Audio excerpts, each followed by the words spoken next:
হঠাৎ করে দেখি কবরের মাঝখান থেকে একটা ভাগ হয়ে ফাঁকা হয়ে গেল। কবর মধ্যখান থেকে ফাঁকা। আমি একটা নজর দিয়ে তাকাইয়া দেখি আমার স্ত্রীর বুকের উপরে দুধের বাচ্চাটা খেলতেছে। আর একটা গায়েবী আওয়াজ, কে যেন আওয়াজ দিয়া বলতেছে, কবরের ভিতরে নামো, বাচ্চাটারে কোলে নাও, এই বাচ্চাটা তোমার সন্তান, তাড়াতাড়ি কোলে নাও। তুমি তো যুদ্ধে যাওয়ার সময় জায়নামাজে বইয়া বলছিলা, আল্লাহ বাচ্চাটারে হেফাজত করো। ওই দিন যদি বলতে আল্লাহ স্ত্রীকেও হেফাজত করিও, আজকে তুই আইসা স্ত্রীকেও পেয়ে যাইতি। আসসালামু আলাইকুম ইয়া আহলাল বাইত। ঘরওয়ালারা কই? কোনো আওয়াজ নাই। বাড়ির আঙ্গিনার পাশেই হলো চাচাতো ভাইয়ের ঘর। ভাইয়ের আওয়াজ পাইয়া চাচাতো ভাই ঘর থেকে নেমে আসলো। ডাক দিয়া কয়, আমার স্ত্রীর ঘরে তালা কেন? এই কথা বলতে না বলতে চাচাতো ভাই হাউমাউ করে কান্না শুরু করল। আল্লাহর বান্দা বলে, কাঁদো কেন? বল আমার স্ত্রী কই? চাচাতো ভাই কান্না করতে করতে এক পর্যায়ে একটু হুঁশে আইসা কয়, ও ভাই, তুমি যেদিন যুদ্ধের ময়দানে চলে গেছো, এর পরের দিন তোমার স্ত্রী জমিন থেকে বিদায় হয়েছে। আমরা জানাজা পড়াইয়া কবরের মধ্যে দাফন করে দিয়েছে। আল্লাহর বান্দা কান্না করে আর কয়, ভাই একটু চল আমার স্ত্রীর কবরে যাই, একটু জিয়ারত করে আসি। এই কি আমার কপাল, আমাকে মাওলায় কি এত কঠিন পরীক্ষায় ফেললে? কই আমার জীবনের একটা আশা, আমার সন্তান।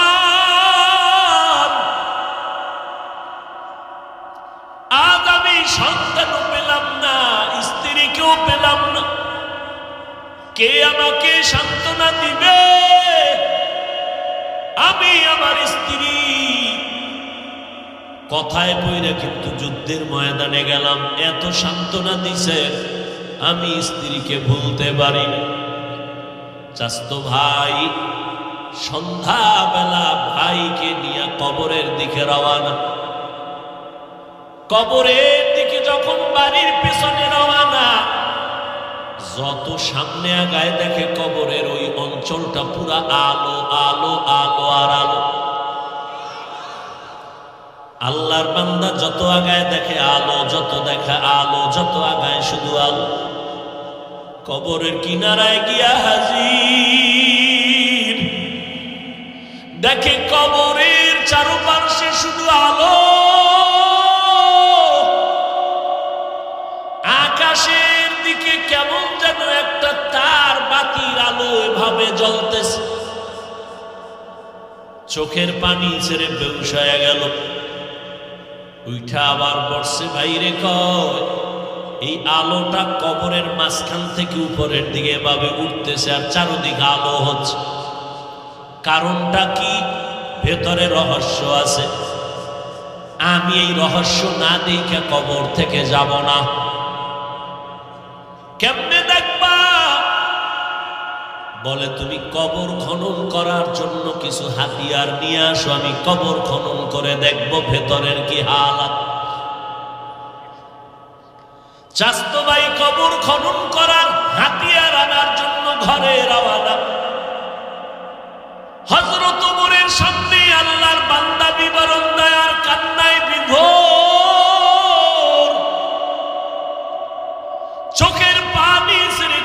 করে আর বলে খলিফাতুল মুসলিমিন আমার চাচতো ভাই যখন ঘরে গেল হাতিয়ার আনার জন্য, আমি আল্লাহর কাছে কান্না করতেছি, ও মালিক তোমার রাস্তায় গেলাম, আমার স্ত্রীরও পাইলাম না, বাচ্চাও পেলাম না, কবরের হাতিয়ার, কবর খনন করার হাতিয়ার আনতে গেল, আমি খনন করো।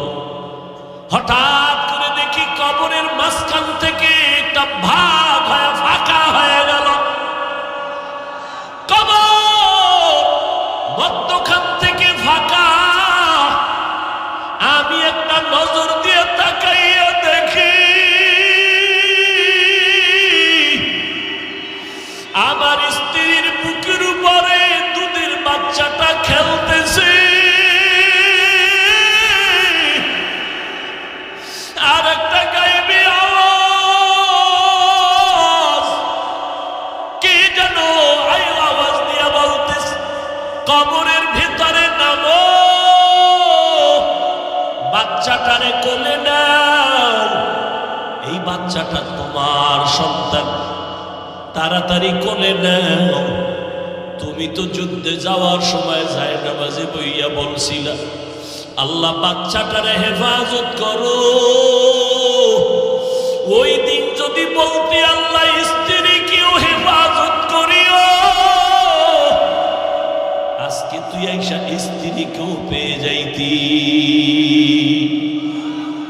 খলিফাতুল মুসলিমিন মা হারা কবরে নেই বা বাচ্চাটারে কোলের মধ্যে নিলাম। আজকে আপনি আমার কাঁধে যেই বাচ্চা দেখেন এটা সেই বাচ্চা। খলিফাতুল মুসলিমিন ওমর চোখের পানি ছেড়ে কাঁদলেন। আল্লাহ যাকে কবুল করেন এইভাবেই তার জন্য রাস্তা খুলে দেন। ও বান্দা, দোয়া ছাড়া কোনো পথ নাই, নেক আমল ছাড়া কোনো নাজাতের পথ নাই রে বাবা। আল্লাহর সাথে মোলাকাতের চিন্তা করো, কয়দিন আর বাঁচবারে বাবা। আল্লাহর কাছে মুনাজাত করো, চোখের পানি ছাড়ো, 2 ফোঁটা চোখের পানির বড় দাম। ও বান্দা, মনে মনে ভাবছো তুমি বড় আমলওয়ালা, বড় হাজি সাহেব, বড় নামাজি। আমি যে শুরুতে ঘটনা শুনাইছি, শহীদ হইয়াও জাহান্নামী, আলেম হইয়াও জাহান্নামের হ্যান্ডকাপ লাগবে হাসরের মাঠে। ওই চিন্তা যদি করো, একটু চিন্তা করো বাবা, তো আমার উপায় কি হবে? জীবনে কি করলাম, যা করেছি এগুলো তো আল্লাহর কাছে কবুল হওয়ার কোনো গ্যারান্টি পাই নাই। আর আমার আমল যদি কবুলের একটু লাইন হইতো, আমার চোখে পানি থাকতো, নেক আমলের আগ্রহ বাড়তো, গুনাহ থেকে অন্তর বাঁচার জন্য পাগল হয়ে যাইত। ও যুবক বাবারা, কয়দিন আর দুনিয়াতে বাহাদুরি করবা?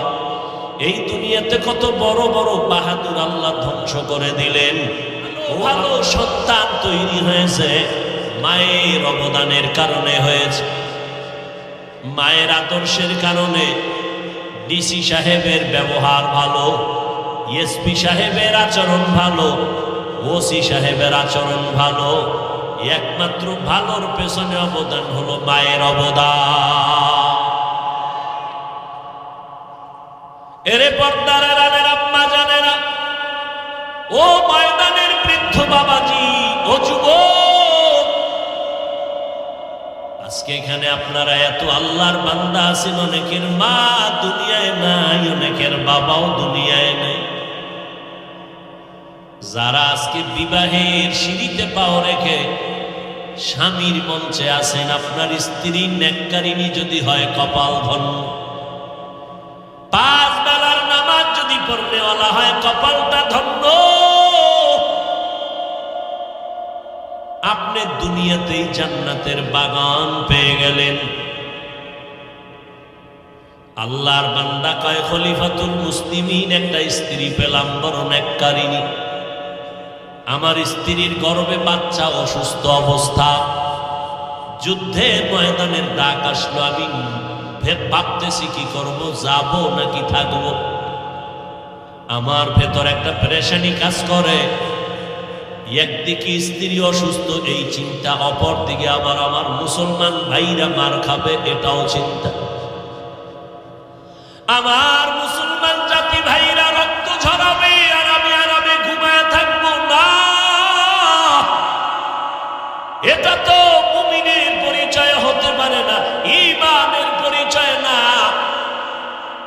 আমি একজন মুসলমান, আমার মুমিন ভাই যদি কাঁদে ওই কান্নায় আমাকেও কাঁদতে হবে, তো আমি আসল মুসলমান। ফিলিস্তিনের জমিনে মুসলমানের কান্নার আওয়াজ, কত সন্তানের হত্যা করেছে মায়ের সামনে, বাবার সামনে আগুনে পুড়ে ফেলেছে, আবার কত সন্তানের সামনে মা বাবাকে অত্যাচার। কি পরিমাণ কষ্টের জিন্দেগি যায় তাদের উপরে। আমরা এখানে বৈশা আল্লাহর কাছে দোয়াও যদি না করি, কান্নাও যদি না করি, তাহলে মাওলার কাছে মনে হয় যেন আসামি হয়ে যেতে হবে। এরে আল্লাহর বান্দা, খলিফাতুল মুসলিমিনকে বলেন ওমরে ফারুক, আমি পেরেশান হয়ে গেলাম, যুদ্ধের ময়দানেও যাওয়া লাগে, এদিকে আমার স্ত্রী পেরেশান অসুস্থ, কোথায় যাব সমাধান পাই না। আমার এই পেরেশানি হালাতটা আমার কপালের মধ্যে ভেসে উঠল। উঠার পর আমার স্ত্রী দেখে আমাকে জিজ্ঞাসা করে, এত পেরেশানি কেন? আমি বললাম, স্ত্রী আমার হাতটা ধইরা আমাকে সান্ত্বনা আর সাহস যোগায়, কয় স্বামী, আমার মাওলার মোহাব্বতের ডাকে সাড়া দেও, আমাদেরকে হেফাজত করবেন আমাদের আল্লাহ। এমন স্ত্রী যদি একজন ঘরে থাকে, নামাজের সময় উঠায় কয় স্বামী নামাজ পড়ো।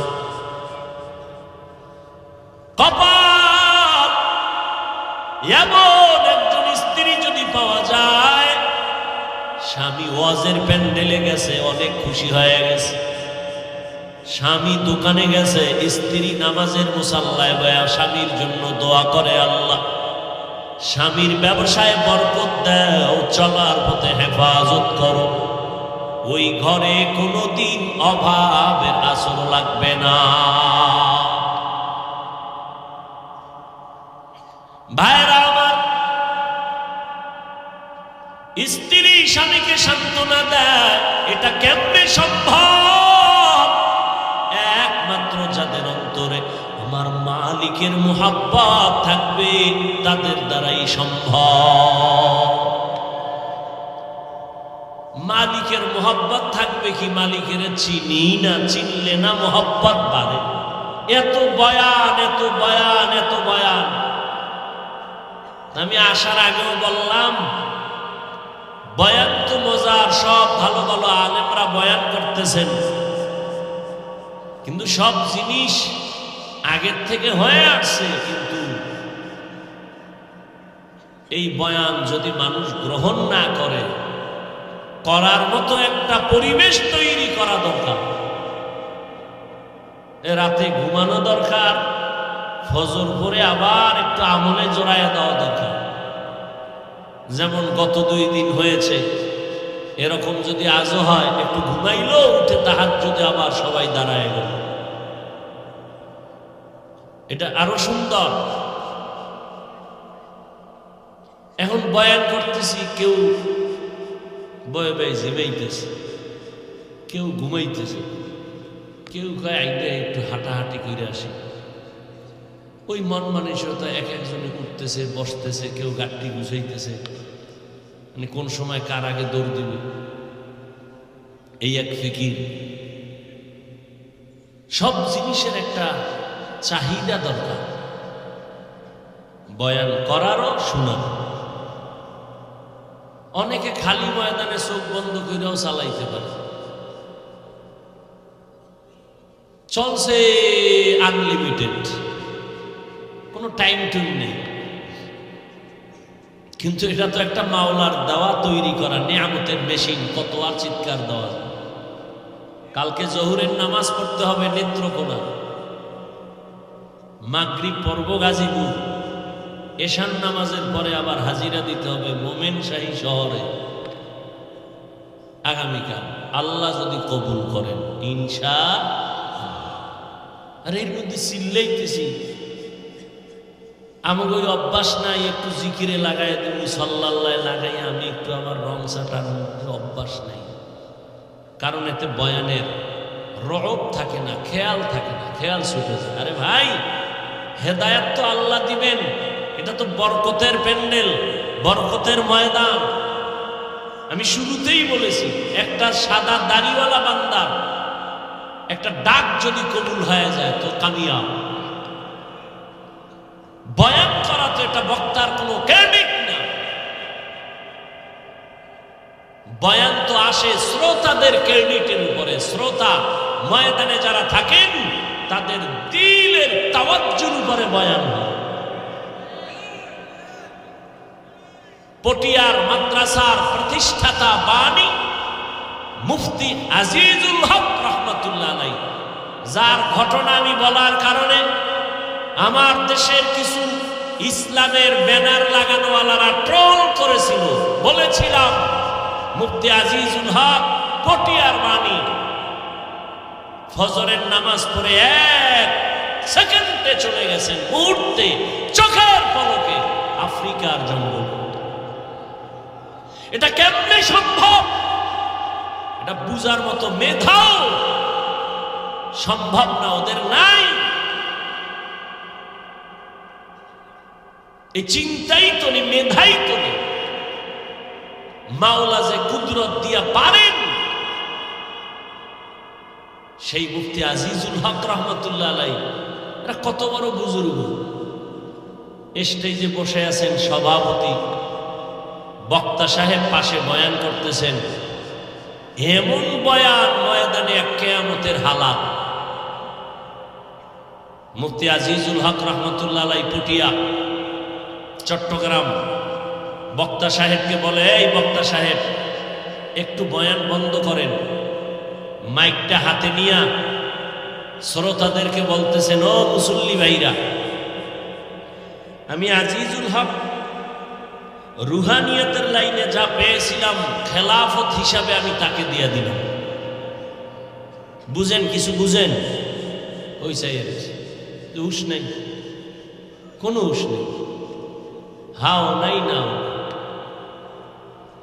ওই জামাইয়ার বউ লাগছে ঝগড়া, জামাই রাগ করে চোখের আড়ালো, চোখের সামনে যেন দেখি না। তো রাগের ঠেলায় যখন কইছে, স্ত্রী সিঁড়ি বাইয়া দোতলায় যায়, দোতলা আছে না, মাঝখানে যখন গেছে, এই খারাপ, কই যাও, উপরে উপরে উঠলেই তালা। পুরুষের আর বুঝি কি, এই বুঝি। স্ত্রী ভয়ে নিচে নামে, নিচে নামলেও তালাক। মাঝখানে খাড়ায় রয়েছে, খাড়ায় থাকলেও তালাক। কথা কি করবো, কি করলেও তালাক। সামনে অবস্থা হয়েছে এটা, আমারও অবস্থায় কি করবো, কি করলো তালাক। আপনি অবস্থা নাই, আওয়াজ নাই, দিশা বিশা নাই।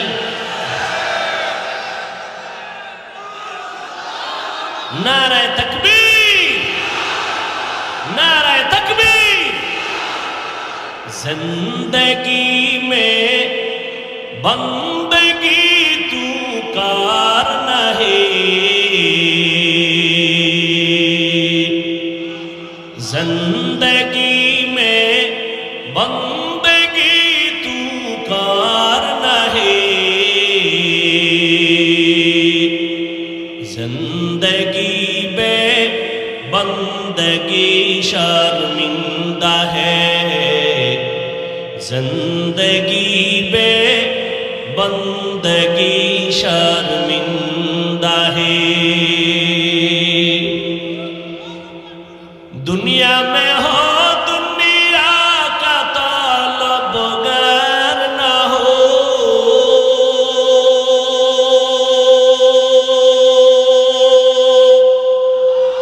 बाजार से गुजर हो खरीदार ना हो,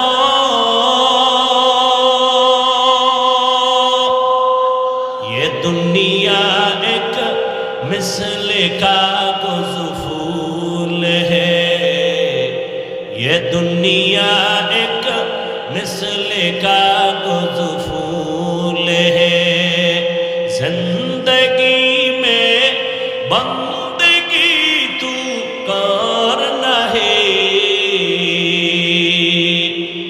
जिंदगी बे बंदगी शर्मिंदा है, जिंदगी बे बंदगी शर्मिंदा है। খারাপ লাগে আপনাদের? আমার পরেও তো বয়ান চলবে, সবাই থাকবেন না ইনশাআল্লাহ? ওই আর কি না থাকার মতো থাকা, মরানারে মারো কাকায় লড়ে কা, বুঝেন নাই কথা? হুশ নাই। এক হুজুরে এইরকম বেন্যারাই কেউ ওয়াজ দিছে ঘুমের টাইম, কেউ জাহান্নামে যাইবেন নি? কয়েকজন মুরব্বী হাত তুলেছে, আল্লাহু আকবার। কাকি জাহান্নামে যাইবেন? কয় আমিও যাবো না, আমার আব্বাও যাবো। কথা হাত তুললেন কেউ? আমরা তো জানি টুপিওয়ালা হুজুরেরা যা কয় ভালোই কয়। হুশ নাই, হুশ হারায় গেছে। এক তো শীত, এই সময় একটা কম্বল দিয়ে ঘুমাইলে কি আরাম। একটুখানি নেকের তরে রোজ হাসুরের মাঠেতে, বাবা ঘুরবে ছেলের পিছে, ছেলে বাবার আগেতে। আহাতে মন কঠিন দিনেতে, নামাজ তোমায় ভুলবে না, ঠিক মতো পড়িলে নামাজ জান্নাত তোমার ঠিকানা। ঘুমের চেয়ে নামাজ ভালো, আর তুমি ঘুমাইও না, ঠিক মতো পড়িলে নামাজ জান্নাত তোমার ঠিকানা। নামাজ লাগবে নি? সপ্তাহে একদিন না প্রতিদিন? নামাজ নাই, মাঝে মাঝে দুই এক তো ছেড়ে দেওয়ার সুযোগ আছে তো নাই? বলার পরও যদি নামাজ না পড়েন, ফিডার ওজনটা কত হবে?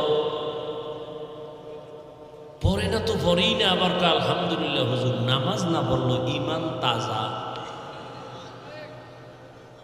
মসজিদে আজান হইতেছে, এক যুবক বয়ে রয়েছে, ভাই চলো নামাজ পড়তে চলো। কয় ভাই কি নামাজ পড়বো? কবরের চিন্তায় ব্যস্ত, একা কেমনে থাকবো কবরে? আছে না নাই? হায় হায়। ইমাম সাহেব ধৈর্য খায়, যুবক চলেন নামাজে। হুজুর পায়জামা ঠিক নেই। কয় পায়জামা ঠিক না থাকলেও নামাজ হইবে, চলেন। টুপি নেই। কয় টুপি না থাকলেও?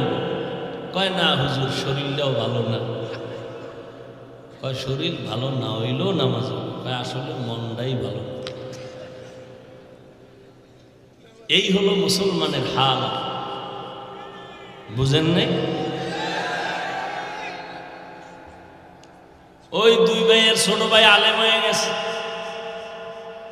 রমজান মাসে বাড়ি গেছে, দাওয়াত আর দাওয়াত। বড় ভাই কয় পড়াইলাম তোরে আমি কষ্ট কইরা, দাওয়াত খাও তুই আর টাকাও তুই পাও, ব্যাপার দেখ।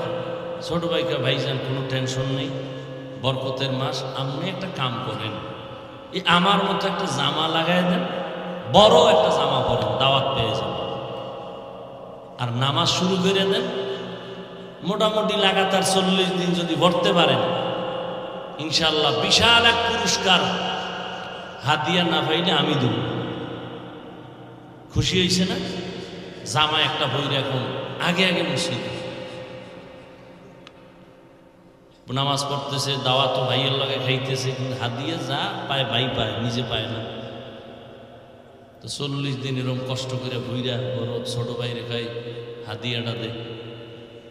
ছোট ভাই কয় 40 দিন নামাজ পড়লে তো টাকার মায়া থাকার কথা না। জানি এমন একটা প্যাচ তুই লাগাবি, এই জন্য 40 দিন আগে যে একবার উজু করছি আর মাঝখানে উজু করি নাই, এক উজু দিয়ে 40 দিন টাইট করে দিছে। এই হলো নামাজ। মকুন সুসতি नमाज़े पंजगाना फ़वैलुल लिलमुसल्लीन अल्लज़ीना मोमिनारा इनमज़ इमदादे दा इस्ताईनु आयते क़ुरआ बखा आयते क़द अफ़लहा रायतकुम गौरकुंदर मानियाज दिल सादिकुन। আল্লাহ বলেন আমার সাথে যদি মোলাকাত করতে চাও নেক আমল চালায় যাও, নেক আমল করো, বদ আমল করবা না, তবে সাবধান আমলের মধ্যে যেন শিরিকের গন্ধ না থাকে। ওই ব্যক্তি নেক আমল করিও যেই ব্যক্তি আমি রবের সাথে মোলাকাত করতে চাও। রবের চিনলে না রে বাবা, কেমন আমার দয়ার মালিক আমার রব।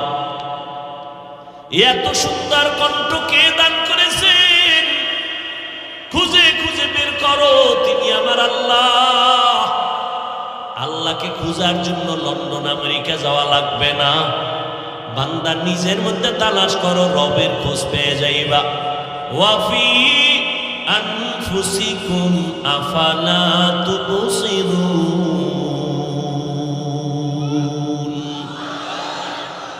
তেরা আয়না আলমে রঙ্গ বুহে, তেরা আয়না আলমে রঙ্গ বুহে, जिधर देखता हो उधर तू ही तू है।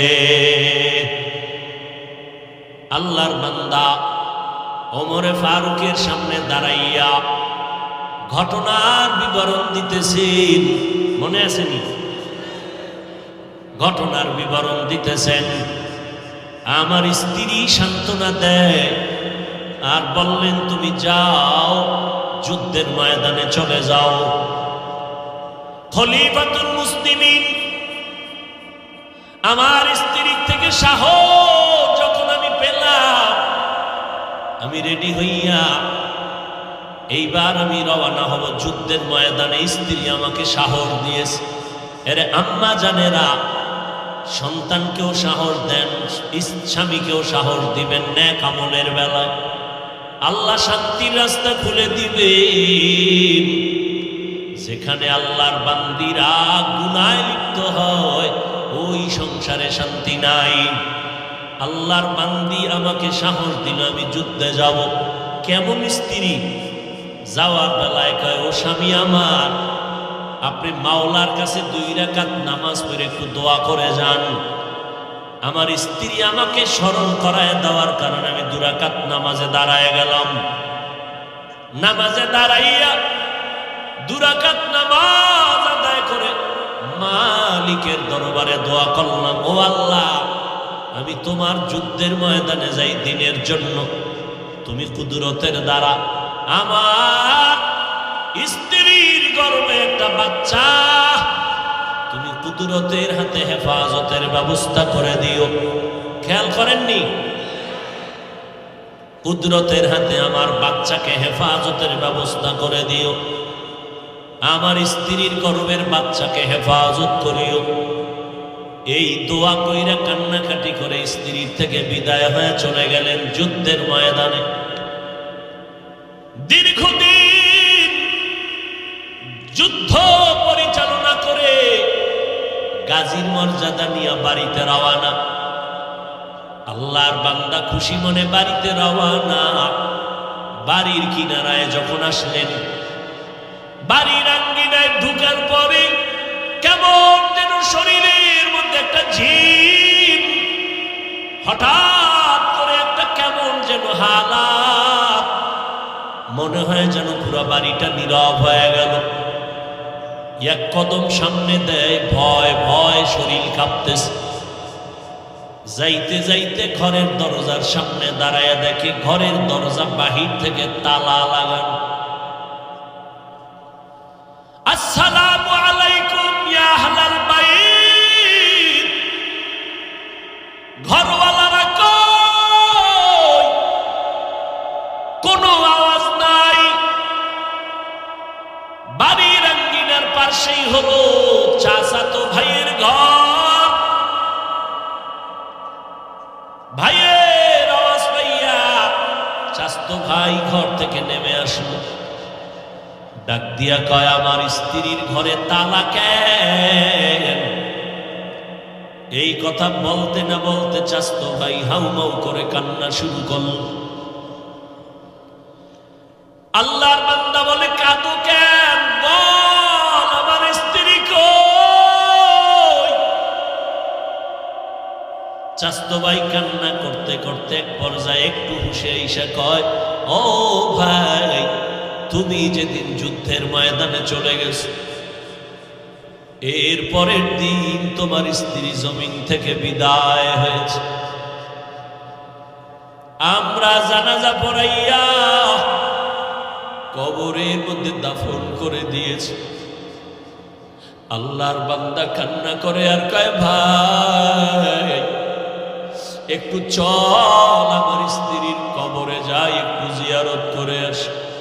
এই কি আমার কপাল, আমাকে মাওলায় কি এত কঠিন পরীক্ষায় ফেললে? কই আমার জীবনের একটা আশা, আমার সন্তান।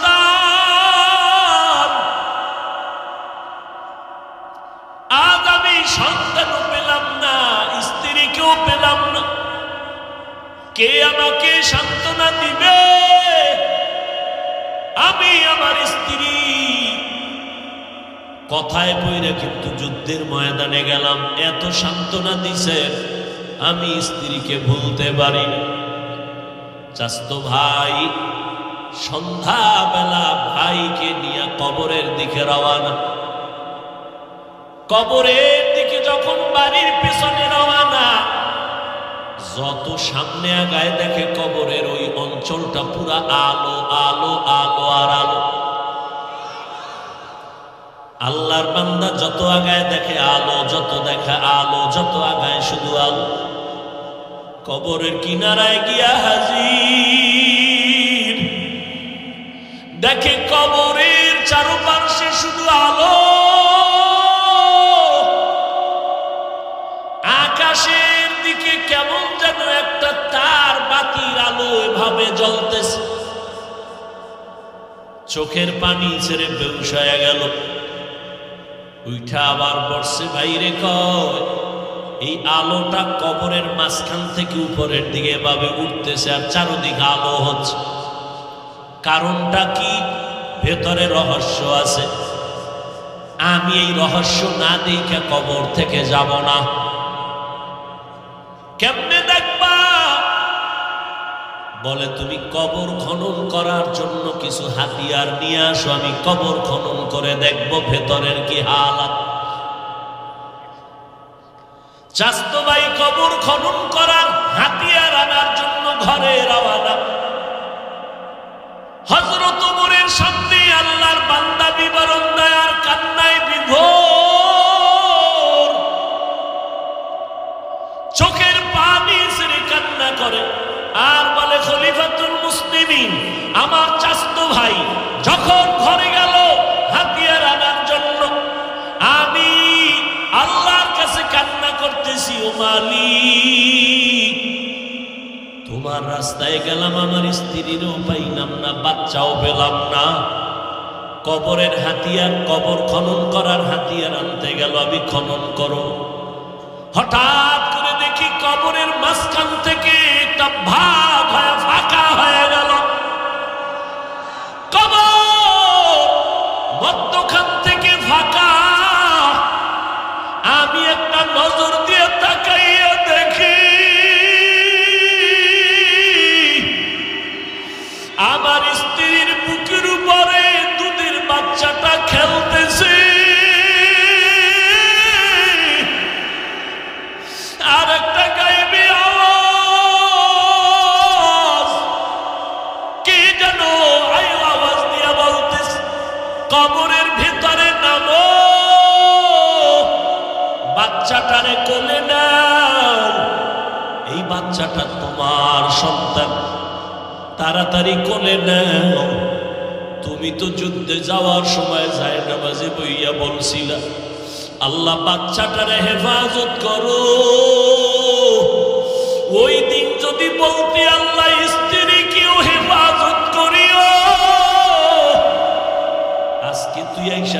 স্ত্রীকেও পেয়ে যাইতি। খলিফাতুল মুসলিমি মা হারা কবরে নাইবা বাচ্চাটারে কোলের মধ্যে নিলাম। আজকে আপনি আমার কাঁধে যেই বাচ্চা দেখেন এটা সেই বাচ্চা। খলিফাতুল মুসলিমিন ওমর চোখের পানি ছেড়ে কাঁদলেন। আল্লাহ যাকে কবুল করেন এইভাবেই তার জন্য রাস্তা খুলে দেন। ও বান্দা, দোয়া ছাড়া কোনো পথ নাই, নেক আমল ছাড়া কোনো নাজাতের পথ নাই রে বাবা। আল্লাহর সাথে মোলাকাতের চিন্তা করো, কয়দিন আর বাঁচবা রে বাবা। আল্লাহর কাছে মোনাজাত করো, চোখের পানি ছাড়ো, 2 ফোঁটা চোখের পানির বড় দাম। ও বান্দা, মনে মনে ভাবছো তুমি বড় আমলওয়ালা, বড় হাজি সাহেব, বড় নামাজি। আমি যে শুরুতে ঘটনা শুনাইছি, শহীদ হইয়াও জাহান্নামী, আলেম হইয়াও জাহান্নামের হ্যান্ডকাপ লাগবে হাসরের মাঠে। ওই চিন্তা যদি করো, একটু চিন্তা করো বাবা, তো আমার উপায় কি হবে? জীবনে কি করলাম, যা করেছি এগুলো তো আল্লাহর কাছে কবুল হওয়ার কোনো গ্যারান্টি পাই নাই। আর আমার আমল যদি কবুলের একটু লাইন হইতো, আমার চোখে পানি থাকতো, নেক আমলের আগ্রহ বাড়তো, গুনাহ থেকে অন্তর বাঁচার জন্য পাগল হয়ে যাইত।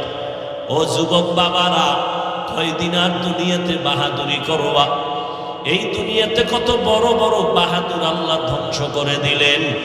ও আম্মা জানেরা, এখনো সময় আছে, তওবা করে নেন। দুনিয়ায় যতদিন থাকবেন আল্লাহকে বলেন, আল্লাহ আর গুনাহ করব না, মা বাবারে কষ্ট দেব না, উলামায়ে কেরামের বিরোধিতা করব না, নবীর সুন্নাত অনুযায়ী চলবো, নামাজ পড়বো, দাড়ি কাটবো না, বেপরদায় চলবো না,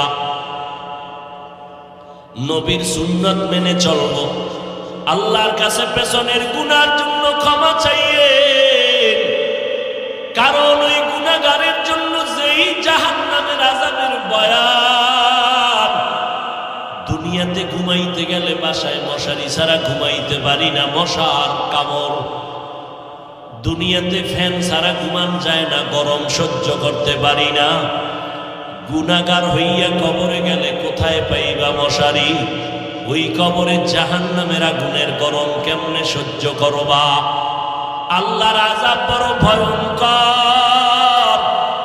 ওই কবরে 3টা সাদা কাপড়ের প্যাকেট হইয়া যেদিন সবাই বিদায় করে দিবে, আজকে ডানে বামে আমার বডিগার্ড বন্ধু বান্ধবের অভাব নাই, কিন্তু যেদিন মরে যাব আমার আপনজনের আমার গায়ের গেঞ্জি বিলেট দিয়া কেটে কেটে রেখে বিদায় দিবে। বাঁশবাগানে থুইয়া সবাই চলে যাবে, আর খবর নিবে না। ওই কবরে নেক আমল ছাড়া উপায় হবে না। যদি গুনাহ নিয়া যাও রে মুমিন, আল্লাহ পাকের নবী বলেন ওই কবরে আমার আল্লাহ ফেরেশতাকে গায়বী আওয়াজ দিয়া বলবে, জাহান্নামের সাথে রাস্তা খুলিয়া দাও। আল্লাহ সর্বশেষ কবরের মাটিকে বলবে, ও কবরের মাটি, এই নাফরমান গুনাহগারকে 2 পার্শ্ব থেকে জোরে জোরে চাপ দাও। আম্মা জান আয়েশা রাদিয়াল্লাহু আনহা বলেন, নবী পর্যন্ত কিয়ামতের ভয়ঙ্কর হালাতের কথা স্মরণ করে কান্না করতেছেন আমার হুজরায় বসে। নবী যদি কান্না করেন, আপনার আমার উপায় কি হবে রে বাবা? আল্লাহর ওলিদের দরবারে আসেন, উলামায়ে আহলে হকদের কাছে আসেন, 2 ফোঁটা চোখের পানি ছাড়েন। এই টাইম হলো কান্নার টাইম। আল্লাহ রহমতের দরজা খুলে রাখছেন। বান্দা যদি ডাকার মতো আল্লাহকে ডাক দেয়, একটা ডাক আল্লাহ খালি ফেরত দিবেন না। মনে মনে আল্লাহকে ডাকেন, আল্লাহ এই ময়দানে মনে হয় আমার মতো গুনাহগার কেউ নাই। আমার গুনার কারণে আমার হাত না পাক, আমার চোখ না পাক, আমার জিহ্বা না পাক, আমার অন্তর না পাক। এই ময়দান থেকে গুনাহ নিয়ে ঘরে যাইতে চাই না রে আল্লাহ। তওবার নিয়ত করতেছি, আর গুনাহ করব না, মা বাবারে কষ্ট দিব না, উলামায়ে কেরামের বিরোধিতা করব না, দেশের বিরুদ্ধে জাতির বিরুদ্ধে ষড়যন্ত্র করব না, নবীর তরিকায় চলবো। আল্লাহর কাছে তওবার মতো যদি 2 ফোঁটা চোখের পানি ছেড়ে তওবা করেন, আমার মাওলা আপনাকে এত পবিত্র বানায় দিবেন, মনে হয় যেন আপনি জীবনে একটা গুনাহের কাজই করেন নাই। আল্লাহ আমাদের খাঁটি তওবাওয়ালা জিন্দেগি দান করেন, গুনাহমুক্ত জিন্দেগি দান করেন, বেশি বেশি নেক আমলের তৌফিক দান করেন। উলামায়ে আহলে হকদের পরামর্শ নিয়া, মা বাবার দোয়া নিয়া, বেশি বেশি নবীর তরিকা সুন্নাত অনুযায়ী আমাদের চলার মতো তৌফিক দান করেন। আমিন। সুবহানাল্লাহি ওয়া বিহামদিহি, সুবহানাকাল্লাহুম্মা ওয়া বিহামদিকা, আশহাদু আল্লা ইলাহা ইল্লা আনতা আস্তাগফিরুকা ওয়া আতুবু ইলাইক। আসসালামু আলাইকুম ওয়া রাহমাতুল্লাহি ওয়া বারাকাতুহু।